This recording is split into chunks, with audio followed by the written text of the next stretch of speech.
अस्सलामु अलैकुम रहमतुल्लाहि वबरकातुहू। मजमूए ईमाल का पोशीदा खजाना बेनुस्खाए आला हज़रत बराए नामर्दी का इलाज इंशाअल्लाह। बरादाए आनी एक सेर, सीसा खालिस एक सेर, पारा उम्दा 16 तोला 10 माशे, आम कच्चा जिसमें जाली न पड़ी हो 200 अदद।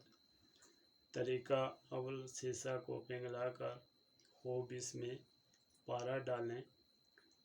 जब सर्द हो जाए तो लोहे का बरादा इसमें मिलाकर सबको मिसल सुरमा के बारीक पीस लें, यहाँ तक कि बरादा, सीसा और पारा एक जिन्स हो जाएं। फिर इन आम का सर इस अंदाजे से काटें कि इसमें से तिली निकल आए।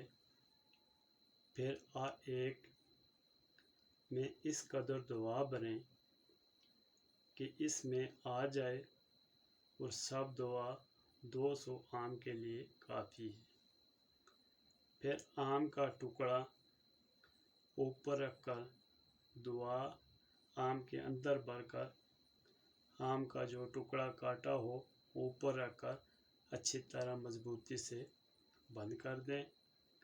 और बंद करने के बाद बोल कांटे या लोहे की कील से इसकी मजबूती से इसका मुंह बंद कर दें। इसमें से दवा निकल ना पाए।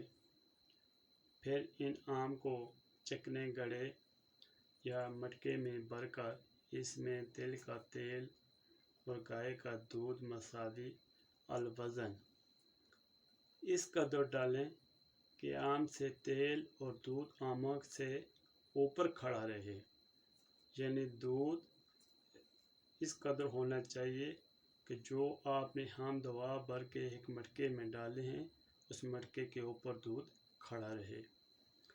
बाद गड़ा मुंह बंद करके गड़े को ज़मीन में दफन कर दिया जाए। बाद 2 हफ्ता के देखें, अगर आम स्याह हो गए गड़ा निकाल दिया जाए, अगर आम स्याह नहीं हुए तो फिर दफन कर दें। कुछ अर्सा बाद स्याह होने पर निकाल लें। इसका तरीका इस्तेमाल हर रोज़ शाम को सोते वक्त एक दाना निकाल कर इसके अंदर का मसाला फेंक दें और एक आम दाना इलायची और ज़फ़रान के हमरा खाएं।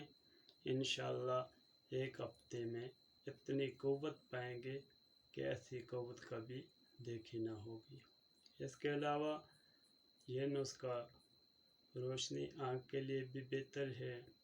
चेहरे का रंग और चेहरे पे पड़ियाँ वो झुर्रियाँ ख़त्म होंगी। जब तक ज़िंदा रहेगा, बाद 6 माह के गिर जाएंगी। सफ़ेद बालों की जगह और बाल उगने लगेंगे। इंशाअल्लाह स्याह बाल, नई जवानी मिलेगी इंशाअल्लाह। परहेज़, तरशी और कसरत जमा से परहेज़ करें। इंशाअल्लाह इस नुस्खे से बेहद मुफीद फ़ायदा आपको मिलेगा। इस नुस्खे को और ज़्यादा खाएंगे, फिर देखें जायबी कुदरत से और अल्लाह ताला हर शय पर कादिर है। तमाम शद बिहम्दिल्लाह ताला बिफ़ज़्ल रसूलुल्लाह सल्लल्लाहु अलैहि व आलिहि वसल्लम।